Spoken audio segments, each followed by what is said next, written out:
যারা tension free life lead করতে চায়, দুশ্চিন্তা মুক্ত সুস্থ সুন্দর জীবন চায়, তাদের উচিত বেশি বেশি দরুদ শরীফ পড়া। কি পড়া?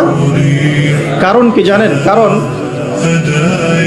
যখন আল্লাহর কোনো বান্দা মুহাম্মদ সাল্লাল্লাহু আলাইহি ওয়াসাল্লামের উম্মত, মুসলিম মুমিন ব্যক্তি, সে যখন নবী সাল্লাল্লাহু আলাইহি ওয়াসাল্লামের প্রতি দরুদ এবং সালাম পেশ করে, তখন এই দরুদ এবং সালামগুলো সংগ্রহ করার জন্য আল্লাহ রাব্বুল আলামিনের স্পেশাল কিছু ফেরেশতা আছেন। কি আছেন? ফেরেশতা আছেন।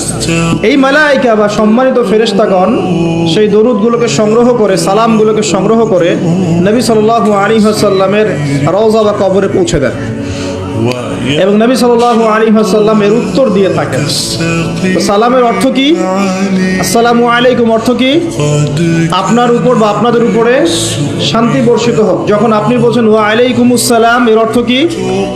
আপনার উপরেও শান্তি বর্ষিত হোক। তো নবী সাল্লাল্লাহু আলাইহি ওয়াসাল্লাম যখন কোনো ব্যক্তির সালামের জবাবে সালামের উত্তর দিবেন, তখন সেই ব্যক্তির জীবনে শান্তি আসবে না?